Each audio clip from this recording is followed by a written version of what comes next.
Alright, it has finally happened. I think the King of the Hill revival has finally made a major misstep, at least in the larger context of the series, which is a shame because it comes in an otherwise relatively enjoyable and funny episode, The Best Little Marriage in Texas, and that misstep has everything to do with how they've handled Nancy and John Redcorn. But like I said, this also has some great comedy and also propels the Bobby reality show storyline forward in an interesting way, so there is plenty to talk about overall. Let's dive into King of the Hill Season 15, Episode 5, The Best Little Marriage in Texas. And like last year, I'll not only be covering every episode of the season, but I'll have my uncut reactions to each episode posted over on my Patreon as well. Check those out if it interests you. Thanks. So you might not be surprised to learn that geeking out about cartoons on the internet was not my planned career path. I used to work in film and TV production. I was always hunting for the next gig, living paycheck to paycheck, and it wasn't until YouTube that I really settled into a more stable lifestyle. So I know better than anyone that at any point you can change career trajectories, which is why I'm so excited to partner with today's video sponsor, Southern New Hampshire University. Whether you're struggling to find excitement in your work or just need a change, SNHU has the tools to help you find the path that is right for you. SNHU is one of the largest accredited universities in the US and also happens to have some of the most affordable online tuition rates. There are over 200 degree programs, many of them are online, and they allow tons of flexibility. There are no set class times and you can work when it fits your schedule. SNHU even allows you to transfer up to 90 academic credits, but they also allow military and real-life experiential credits as well, which could obviously help you finish your degree even faster and more affordably. US News and World Report even voted SNHU as one of the country's most innovative universities. I've often considered if further studies in creative writing might help me improve my videos, and SNHU's flexible and affordable programs could actually fit around my very busy schedule. I know how hard it can be to find meaning and joy in your workplace, but SNHU is a great place to start that path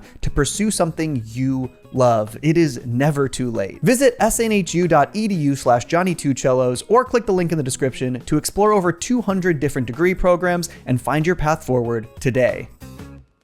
This episode opens with Hank and Peggy in church, giving us our first return of Reverend Stroop. Always good to see classic characters back in the mix. And after Peggy wonders if they could spend some more of their spare retirement time helping with church activities, Stroop asks them if they'd be willing to help out at a marriage counseling retreat. However, while Peggy wants to be a mentor, it turns out what they actually need is for Peggy to prepare food and Hank to do maintenance. I do really love this setup, Peggy being so eager to volunteer only to hate the job she's given, while Hank had no interest to begin with, but was given a job that he is incredibly excited to do. This leads to some great line deliveries about menial tasks from Hank. Now I'm gonna go to town on some rotted window casings. But of course Peggy would want to be in charge of something like this retreat, a perfect place for her overconfidence to manifest. And of course she would be particularly peeved to learn that Dale and Nancy are the couple leading the retreat. I do think that this is, on its face, a good premise because it plays on Peggy's overconfidence. It also plays on that sort of open secret in regards to Dale and Nancy's marriage, which then in turn plays on Peggy's jealousy. In classic Peggy Hill fashion, she completely commandeers the first session to basically everybody's chagrin, especially Hank's, but this also ends up putting a bit more of an interrogative spotlight on Hank and Peggy's marriage than intended, with the group being a bit critical of Hank and Peggy falling into pretty typical gender normative family roles. Hank being the breadwinner, Peggy doing the cooking, not to mention Peggy's musings not quite hitting the same in 2026. Hank calls me his better half because I better have dinner on the table when he comes home.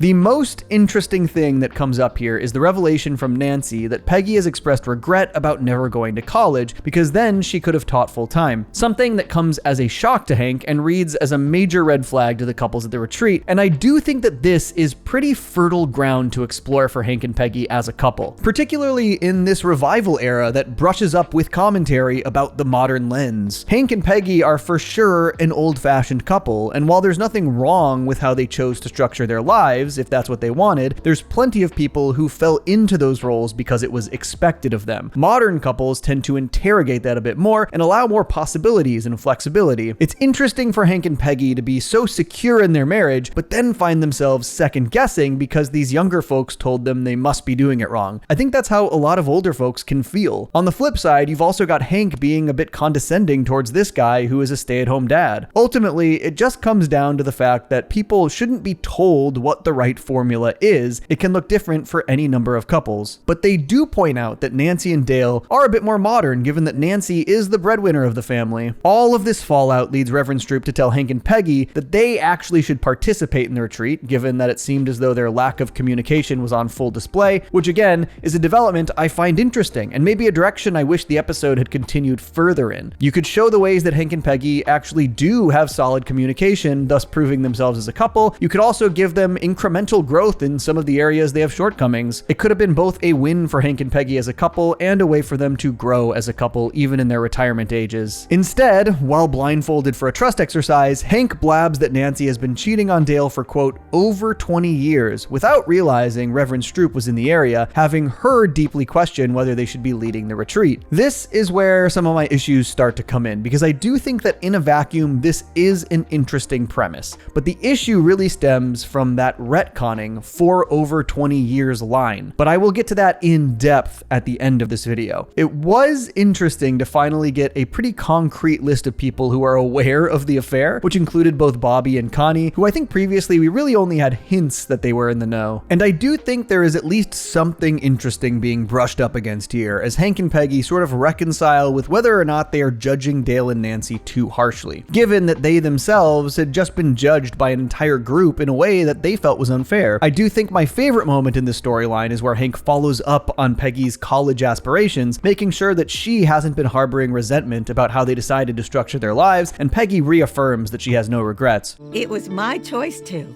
and I am very happy with how things turned out, Hank. This is just a really great Hank and Peggy moment, in my opinion. Hank feels genuine concern that he didn't realize Peggy had ever considered college. Hank is a bit old-fashioned in how he sees certain gender roles, but he would never want Peggy to have done that if she didn't want to. He's a good husband, and it's a really sweet scene. But the place they try to go with the Nancy and Dale of it all here, to me, really misses the mark, despite bordering on something interesting. To me, it just feels like they aren't actually reconciling with the affair of it all particularly well. I really just didn't care for this line from Nancy. But it always felt like a way to, I don't know, make it up to the universe. I did like the idea that she felt these retreats were actually really good for her and Dale's marriage. There's maybe something there, but making that the afterthought to her sort of weird universal make good on the affair soured me. And on top of that, they also aren't really showing how Dale and Nancy are a good, healthy couple. The whole climax of the story is Hank and Peggy's last exercise that they lead going awry. They have 3 separate but differently important ships in the water, and they punch a hole in the relationship, and they're supposed to use tools from the friendship to patch up that hole. A fine enough metaphor. Of course, Dale drops the tools in the water, and then Nancy and Dale's friendship has to tow Hank and Peggy's relationship to safety. And you know,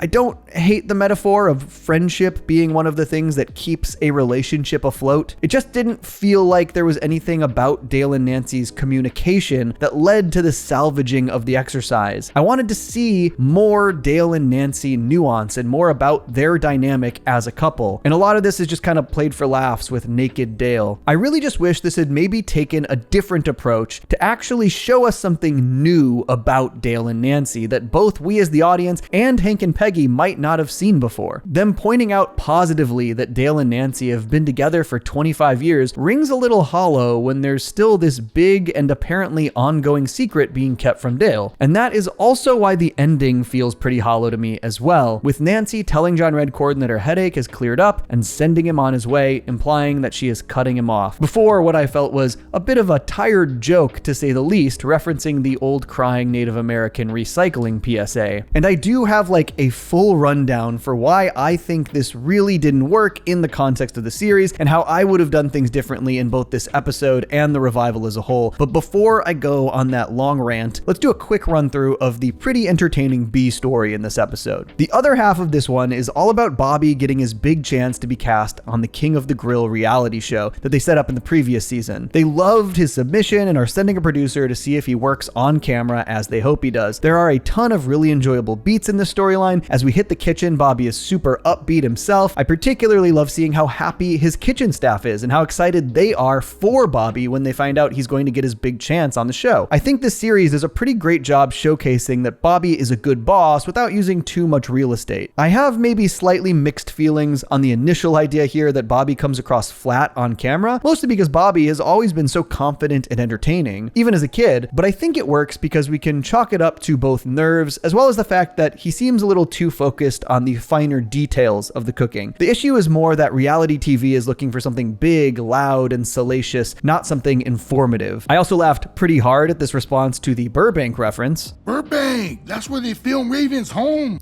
Raven's Home? Didn't that show end like only 3 years ago? Wait, there are 6 seasons of Raven's Home? That's more seasons than That's So Raven. Everything I thought I knew is a lie. But the most interesting part of this story is that after Bobby thinks he blows it, he flies off the handle a little. And to me, this is interesting because it's sort of got shades of Hank's anger that we used to see a lot more of earlier in King of the Hill. Bobby has not really been shown to be an angry guy, but given that he feels he just blew a major opportunity, I like this as a place where they can show he's got a little bit of those Hank and, dare I say, Cotton genes. The story is not particularly deep, but I think it all works really well. When Bobby leans into the whole angry chef persona, which is obviously not uncommon given the Gordon Ramsays of the world, the producers really love it, but his staff is genuinely miserable, and that is just not Bobby Hill. The fact that he actually gives up the show because he feels more loyal to his staff and their positive experience in his kitchen says a lot about Bobby's integrity. I do wish that maybe the resolution here was a bit less of a magical win, but it all works. He ends up getting on the show because the producer learns that he's only 21 years old, and that is a workable hook for reality TV. I feel like they probably would have known that before they got there, given the submission process, but it works just fine. We won't look too hard into it. This is a pretty thin story, but it makes me love and appreciate Bobby as a boss all the more, and gives us some great kitchen time with his staff, while obviously setting up that ongoing King of the Grill storyline a bit more. Okay, let's just finally get into the issue that I have with this whole thing. Why I feel this story about Nancy, Dale, and tangentially John Redcorn was the revival's biggest misstep and maybe a missed opportunity. As I'm sure any King of the Hill fan knows, the whole Nancy and John Redcorn affair was a relatively persistent aspect of the first 4 seasons of the original run. But in the episode Nancy Boys, things changed. After a night out with Dale, Nancy sleeps with him for the first time in years, and they rekindle their romance. By the end of the episode, Dale and John Redcorn have connected as friends, and both John Redcorn and Nancy make the decision to stop seeing each other, all in front of Dale, who remains none the wiser. And while Nancy and John Redcorn were the subject of some episodes after this, largely due to the Joseph connection, they never continued the affair. Now, even from just the intro sequence of the new King of the Hill revival, fans were pretty quickly concerned that the affair had started back up, as we see John Redcorn pick Nancy up in his Jeep. Then, when the revival started again, it seemed like they were doing a bit of a fake out via the Selling Arlen ad, making it look like they were still together when they were actually just TV host partners. But throughout both season 14 and up until this episode, there have been a handful of jokes once again implying that Nancy and John Redcorn were having an affair again. So I think what really bothers me about this episode is that it feels pretty redundant. It doesn't feel like Nancy and John Redcorn getting back together was explored in any meaningful way in the revival. It actually just sort of seems like they retconned that they had ever broken up. And while I think this episode has some pretty fun and interesting aspects in a vacuum, in the context of the series, it feels like a major repeat beat, and it doesn't feel like it delivered that beat as strongly as Nancy Boys. It kind of bums me out that the show undid a major development from the original show, then redid it 15 episodes later, and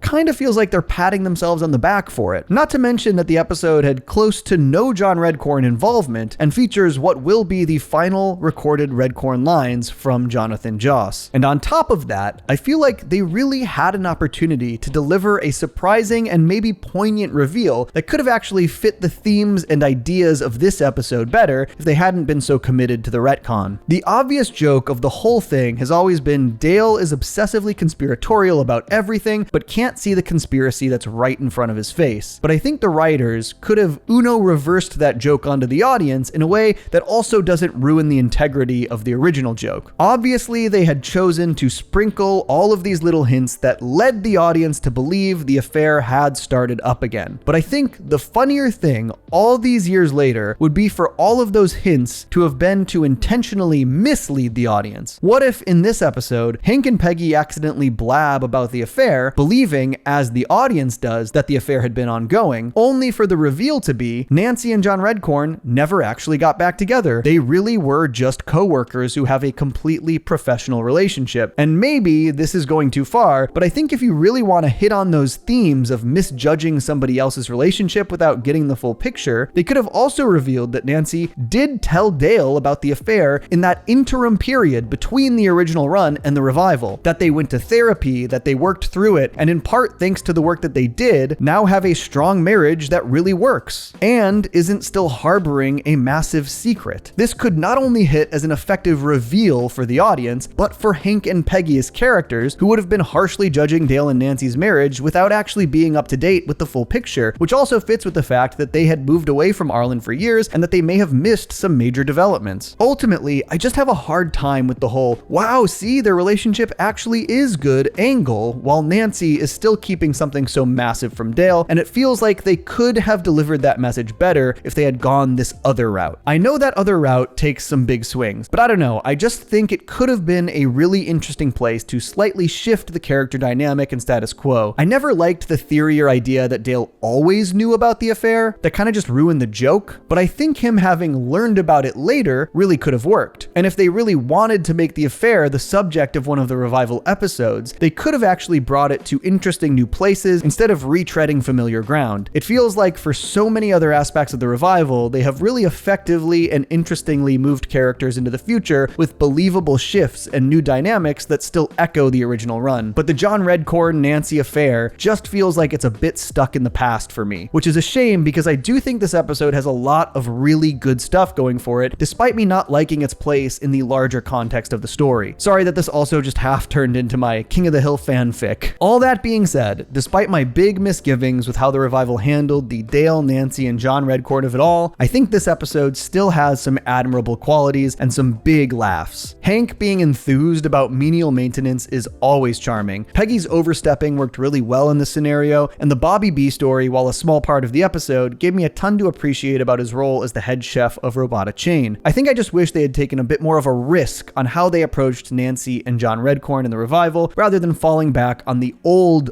status quo. And that is what I've got to say about Season 15, Episode 5, The Best Little Marriage in Texas. If you enjoyed this breakdown, please stay tuned because I have breakdowns for every Season 15 episode on the way. Maybe even subscribe if you're interested, and also consider checking out my Patreon where you can see my uncut reactions to these episodes. Hey, I also have plenty of other King of the Hill videos across the channel if those interest you, including coverage for every Season 14 episode from last year, which I even threw into one big compilation for your viewing convenience. Stay tuned for more. Peace. I stay mellow watching Johnny two cellos. He talks cartoons, he's a really cool fellow. He keeps you posted on adult cartoons. If that's what you're into, then grab a spoon and a very big bowl of your favorite cereal. Feels like Saturday morning cartoon material. Johnny two cellos, watch him on YouTube. Now enjoy this groove and bust a move.